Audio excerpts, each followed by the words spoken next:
Okay दोस्तों, तो अगला इंपॉर्टेंट जो है that is the enthalpy of combustion, delta AC। वो क्या होता है? It is the enthalpy change when 1 mole of a substance or fuel is burned in excess of oxygen. ठीक है, जब कोई सब्सटेंस का मैं 1 मोल लेता हूं, that substance may be an element, that may be a compound, that doesn't matter, उसको अगर मैं एक्सेस ऑक्सीजन पर बर्न करता हूं तो जितना एंथैल्पी चेंज का सामना हम करते हैं that is called the enthalpy of combustion. Simple example के तौर पे अगर हम ध्यान दें, हम 1 मोल कार्बन सॉलिड लेते हैं, यहां पे हमारा बिल्कुल भी जरूरी नहीं है जो हम ग्राफाइट ही ले, अगर हम डायमंड लेंगे तो डायमंड का एंथैल्पी ऑफ कंबशन आएगा। ठीक है, ग्राफाइट लेंगे तो ग्राफाइट का आएगा। एक्सेस ऑफ ऑक्सीजन में वो हमेशा हमारा बनाता है CO2 गैस। तो ये वाला रिएक्शन का जो डेल्टा HR होगा that will be called a delta H combustion. ठीक है, या फिर मान लो अगर हम CH4 लेते हैं, CH4 गैस, उसको अगर मैं एक्सेस ऑक्सीजन पे करूं तो हमें मिल जाएगा CO2 gas plus 2H2O liquid. तो delta HR will be called the delta H of combustion। ठीक है, या फिर मान लो अगर मैं लेता हूं Fe प्लस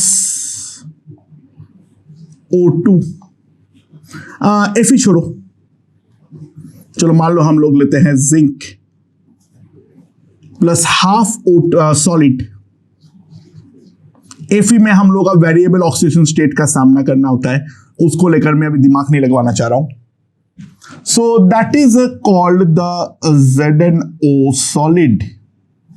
तो यहां पर भी जो रिएक्शन में एंथैल्पी चेंज होगा that will be the delta H combustion।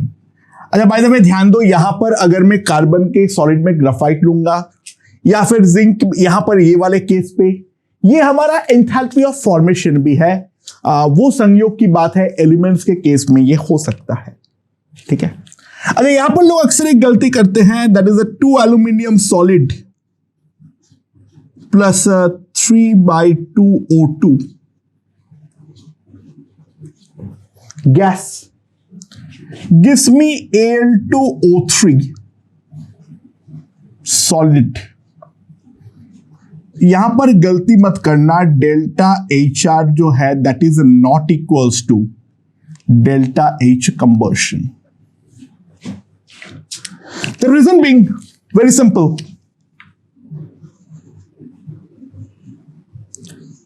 We have taken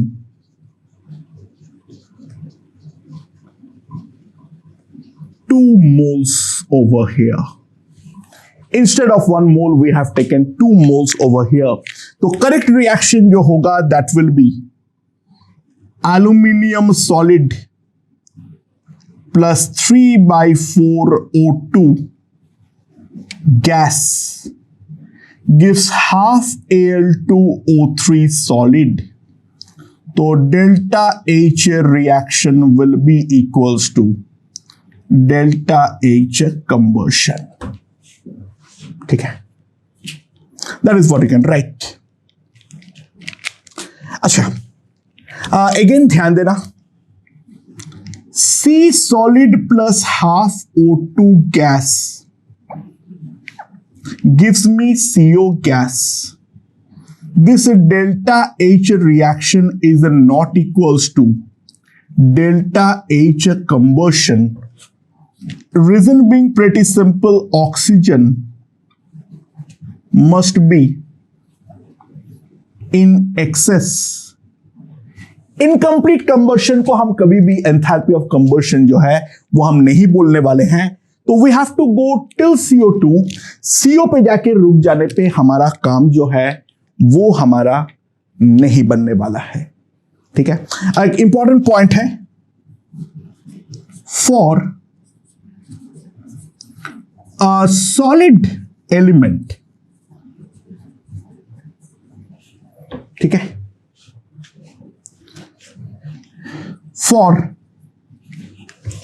delta H conversion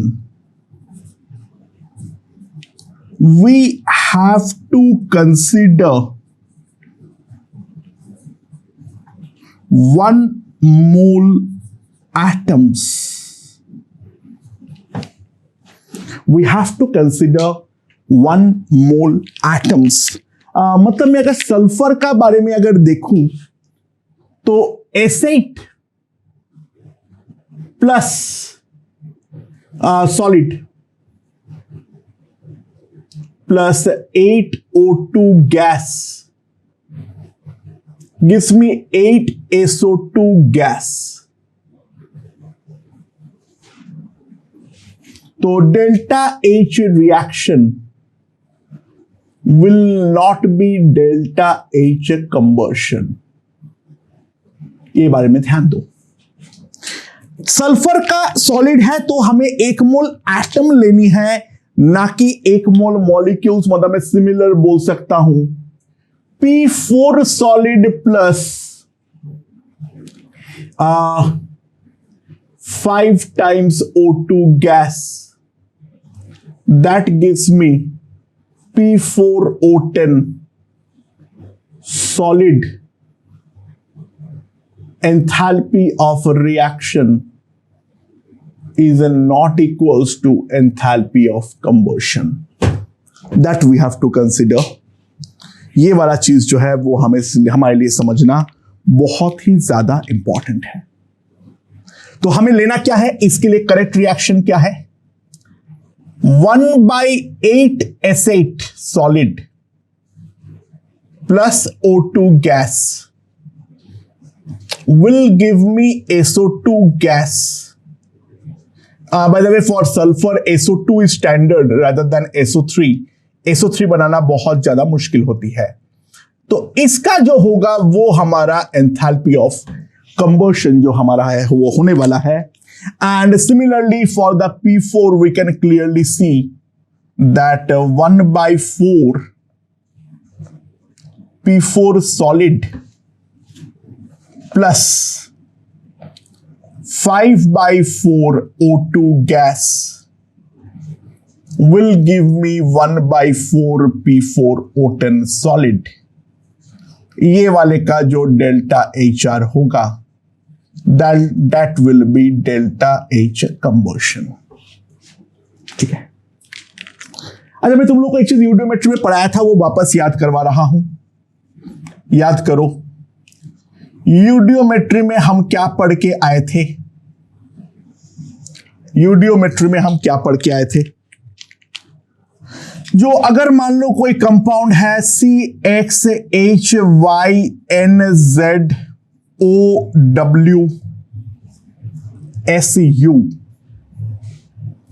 इसको अगर मैं ऑक्सीजन के साथ बर्न करता हूं तो प्रोडक्ट के फॉर्म में हमें लेना है XCO2, सॉरी गैस लिखना भूल गया था, XCO2 gas Y/2H2O liquid plus U times SO2 gas, and in the absence of any catalyst हम नाइट्रोजन को अनरिएक्टिव मानते हैं, तो यहां पर सिंपली आ जाएगा Z/2 N2 gas. Nitrogen is considered completely unreactive. तो यूडियोमेट्री में हम जो पढ़े थे वो भी बेसिकली एक कंबशन रिएक्शन ही था, तो इसके अकॉर्डिंग आएगा X plus Y/4 plus U minus W/2, क्योंकि ये वाला ऑक्सीजन तो ऑलरेडी हमारा यहां पर प्रेजेंट है। So this are the classical case of combustion reaction जिसके बारे में हमने यहां पर सोचे हैं। ठीक है, ओके दोस्तों, तो अगला हम देखने वाले हैं application of enthalpy of combustion. So what are the application that we are talking about? With the knowledge of enthalpy of combustion, सबसे पहला जो है, to predict delta HR.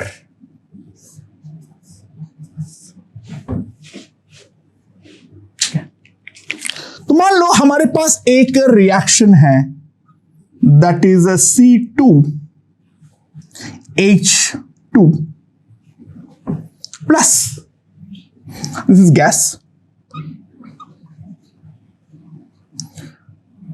Plus 2 times H2 gas, that gives me C2H6 gas.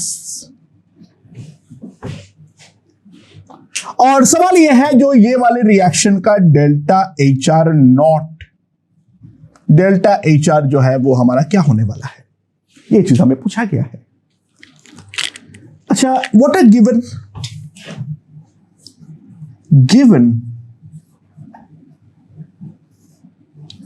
delta H conversion for C2H2, H2 and C2H6. These informations are already given to us. We have to find the delta HR of that given reaction. So जो information हमें दिया हुआ है उसको मैं लिखता हूं. C2H2 gas plus O2 gas gives me 2 times CO2 gas plus H2O liquid. ठीक है. And if I balance the oxygen, यहां पर 2 और यहां पर half, तो 5/2O2. This is given. And similarly ये वाले का जो हमारा गिवन है H2 गैस, अच्छा ये सॉलिड एलिमेंट नहीं है, ये गैसियस एलिमेंट है, so we have to take the 1 mole, not 1 mole of atom. वो सॉलिड के लिए वैलिड है, यहां पर गलती मत करना. यहां पर जो है हमें क्या करना है, यहां पर हमें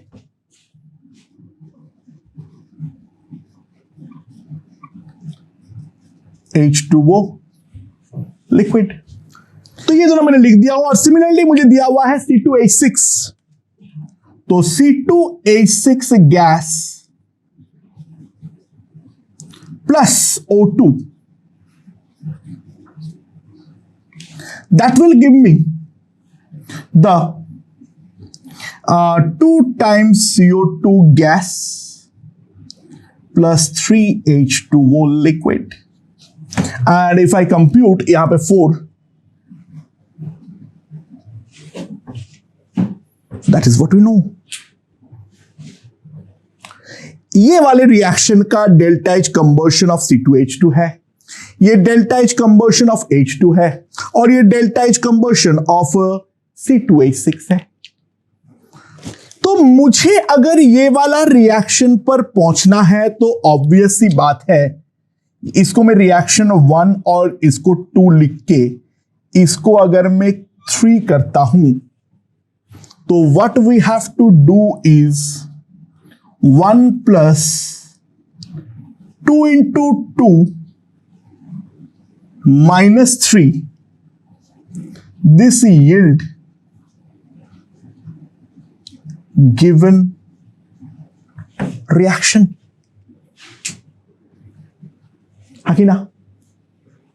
So basically मैंने यहां पर एक ऑल्टरनेट पाथ जो है वो मैंने ढूंढ लिया हूं, और ऑल्टरनेट पाथ में जो गिवन इंफॉर्मेशन है उस चीज को इस्तेमाल करते हुए अगर मैं देखूं, पहले वाले reaction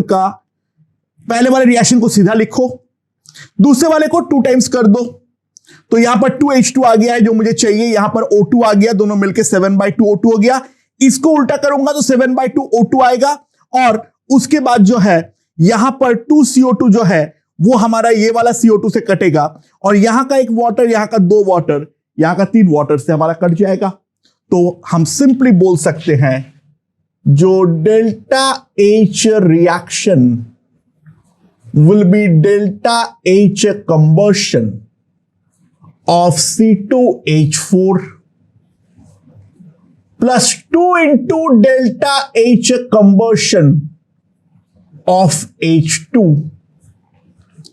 minus delta H combustion of C2H6. ठीक है, समझ में? So in general, what we can say, delta H reaction equals to summation gamma delta H combustion of, यहां पर बहुत ध्यान देना, this is not a product minus reactant. This is not a product minus reactant. जो वहां पर हमने किए थे gamma into delta H gamma R, वहां पे किए थे gamma P delta H formation product minus this. यहां पर पहले रिएक्टेंट है और सब्सट्रैक्शन में गामा प्रोडक्ट जो है वो हमारा होने वाला है. सो ये वाला बात को बहुत ही ज्यादा इंपॉर्टेंस के साथ याद रखो. जो हमारा एंथैल्पी ऑफ रिएक्शन है, जब कंबशन के टर्म्स में लिखूंगा तो it will be reactant minus product. Formation के टर्म्स में लिखूंगा it will be product minus reactant. So that is a big difference. गलती मत करना एग्जाम में जल्दबाजी के चक्कर में. Be very very extremely careful regarding it. Okay. The second that we are going to do is called the calorific value.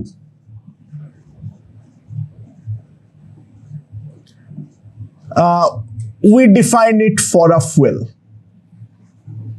ठीक है. So what is the calorific value for a fuel? So the calorific value of the fuel is defined as it is the heat released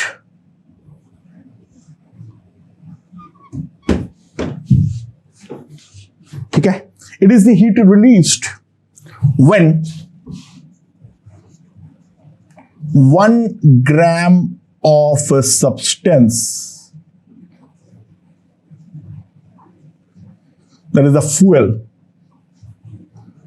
is burnt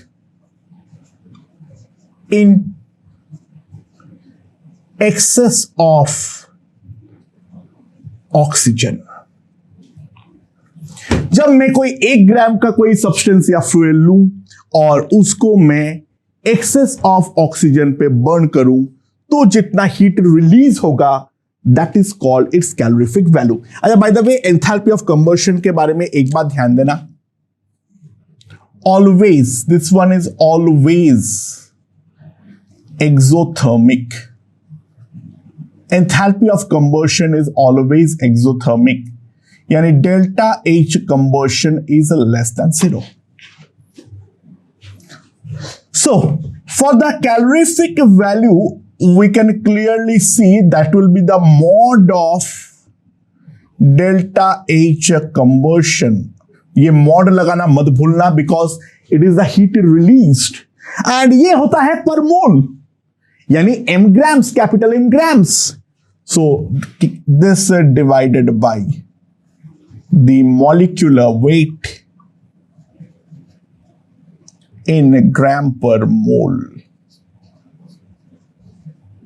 So calorific value is nothing but the enthalpy of combustion का mod divided by its molecular weight measured in gram per mole. ठीक है. That's the way the calorific value is defined. ठीक है. For general fuels, H2 gas has maximum calorific value. For the general fuels, H2 gas has the maximum calorific value. And then for hydrocarbons, ठीक है, for hydrocarbons, higher the H by C molar ratio, higher is its calorific value. What I mean to say is CV of CH4, that is H by 4 equals to 4, H by C equals to 4, will be greater than C2H6, for which it is 3. That is greater than C2H4, that is a 2. And that is also greater than acetylene, that is equals to 1. Acha, for solid fuels, sometimes calorific value is measured per unit volume और 1 centimetre cube. Solid fuels का क्योंकि volume हमारा fix होती है, gaseous के लिए तो बोल ही नहीं सकते हैं, वो बहुत बार वहां पे पर यूनिट ग्राम के बदले पर यूनिट वॉल्यूम भी हमारा कैलोरीफिक वैल्यू जो है वो हमारा मेजर्ड होता है. उस चीज के ऊपर हमें ध्यान देना है. जो कैलोरीफिक वैल्यू का जो यूनिट है वो हमारा क्या दिया हुआ है, पर यूनिट ग्राम दिया हुआ है या पर यूनिट सेंटीमीटर क्यूब दिया हुआ है. We have to be a bit cautious regarding the solid fuels. ठीक है, बहुत सारे सॉलिड फ्यूल्स होते हैं जो नॉर्मली रॉकेट्स वगैरह में यूज होते हैं to save up the space and to fusify more fuels. We basically use the solid fuels. तो वहां पर ध्यान देना, यूनिट के ऊपर देखते हुए, यूनिट जो दिया हुआ है उसके ऊपर ध्यान देना. Sometimes it is measured per unit volume. Okay दोस्तों, so let's look at the first question. ठीक है, carbon solid plus O2 gas gives you CO2 gas plus 97 kilo calorie. अच्छा, प्लस 97 बोला है तो ध्यान देना, इसका अगर मैं रिएक्शन का डेल्टा H1 बोलता हूं that will B minus 97 kilo calorie. और यहां पर बोला है CO2 plus C solid gives you 2CO minus 39 kilo calorie. अगर माइनस 39 बोला है तो डेल्टा H2 जो होगा that will B minus plus 39 kilo calorie. So now we have to find the calorific value of CO. ठीक है, अच्छा, calorific value of CO के लिए मुझे पहले CO का कंबशन रिएक्शन जो है वो मेरा करने का जरूरत है. So that is CO gas plus half O2 gas gives you CO2 gas.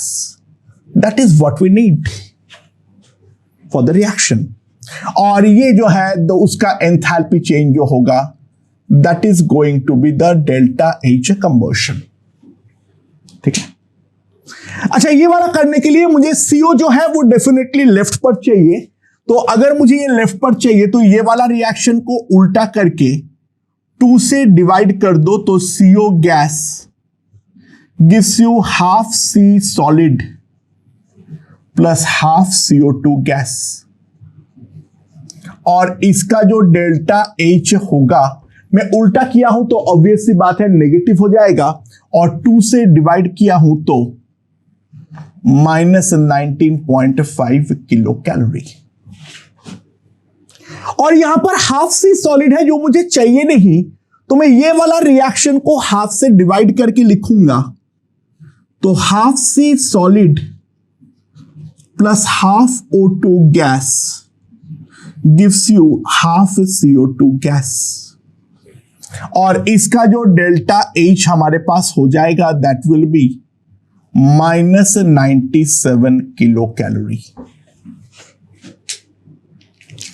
तो इन दोनों रिएक्शन को अब अगर मैं ऐड करता हूं तो ये दोनों रिएक्शन को ऐड करने पर हमारे पास आएगा दिस इज गॉन एंड बाकी बचा हुआ है CO gas plus half O2 gas gives CO2 gas, और यही तो हमारा डेल्टा H कंबर्शन भी है। सो जो हमारा एंथैल्पी ऑफ कंबर्शन आ जाएगा delta H combustion, that will B -97 minus 19.5 kilo calorie.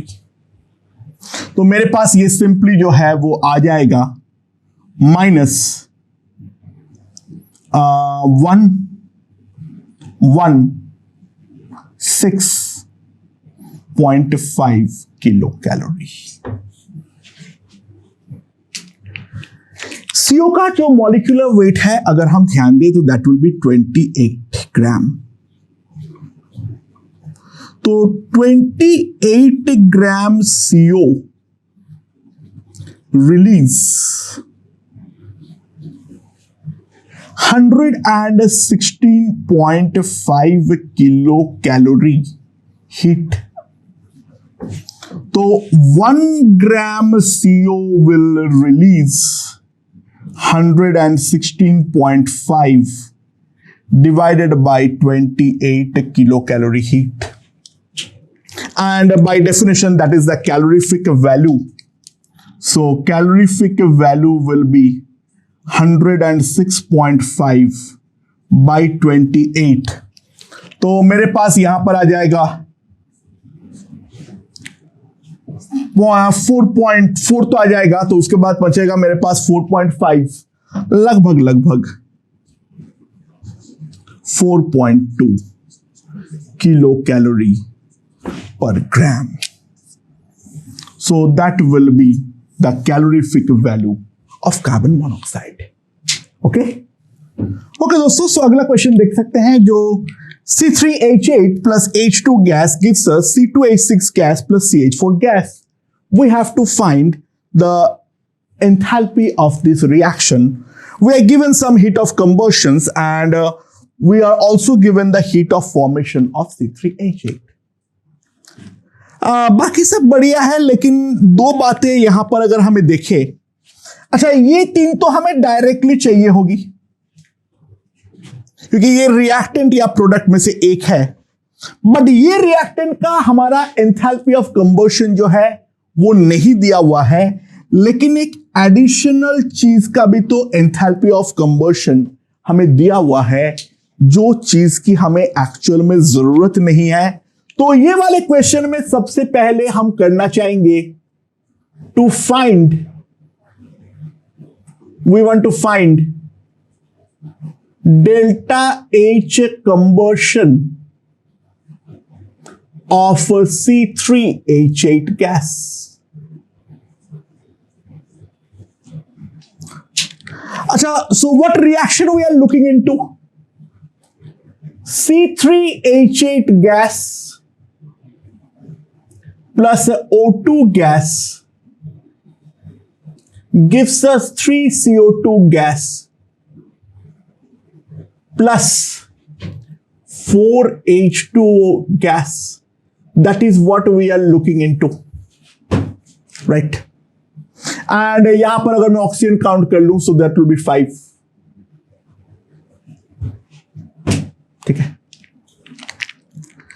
Now what we are given is the heat of formation, यानी what we are given is 3C graphite plus 4H2 gas, ठीक है, plus 4H2 gas, that gives us C3H8 solid, solid gas. We are also given the enthalpy of combustion of H2 and C graphite. that I think we will require. तो पहले जो first reaction है उसको उल्टा लिख दो, यानी क्या आ जाएगा मेरे पास, C3H8 gas gives 3C graphite plus 4H2 gas. क्योंकि C3H8 जो है वो तुम्हें ये ऊपर वाले रिएक्शन में लेफ्ट की ओर चाहिए होगी, तो ऑब्वियस सी बात इसको मैंने लेफ्ट की ओर लिख लिया हूं। और इसका जो डेल्टा H होगा ये वाला रिएक्शन का, वो हमारा इस वाले एंथैल्पी का पॉजिटिव होने वाला है 104 किलो जूल प्लस, क्योंकि एंथैल्पी ऑफ फॉर्मेशन जो है ऊपर वाले रिएक्शन का जो हमारा डेल्टा H है वो हमारा है -104 किलो जूल पर मोल। तो जब उल्टा करके लिखूंगा तो मेरा ये ऑटोमेटिकली प्लस हो जाएगा। नाउ कार्बन ग्राफाइट का जो हमारा एंथैल्पी है वो दे रखा है। सो नाउ इस वाले रिएक्शन को इंटू 3 कर दूंगा तो 3C ग्राफ, क्योंकि मुझे ये वाला काटना था, ठीक है, और 3CO2 बाद में चाहिए भी होगी, दोनों तरफ से बात बहुत बढ़िया है, plus 3O2 gas, that gives us 3CO2 gas, और इसका जो डेल्टा H होगा दैट विल बी -393 इंटू 3, तो 1200 माइनस 21 कर दो, ठीक है, तो 1200 माइनस 21 में कितना हो जाएगा मेरे पास, तो -1179 किलो जूल, ठीक है। और H2 वाला जो है वो मुझे 4 चाहिए होगा, तो मैं वो रिएक्शन को इंटू 4 कर दे रहा हूं, तो 4H2 gas plus 2O2 gas gives us 2H2O liquid, ठीक है। ऑब्वियसली मुझे वहां पे लिक्विड चाहिए होगी, पता नहीं, मैं इस फिजिकल स्टेट में थोड़ा सा ऑब्वियस बातों को थोड़ा ध्यान दे देना, ठीक है। एंड इसका जो मेरे पास डेल्टा H आएगा तो बेसिकली इसका इंटू 4 हमें करना पड़ेगा, तो इसका जो डेल्टा H होगा that will be equals to 300 मतलब 1200 माइनस 60 1140 किलो जूल।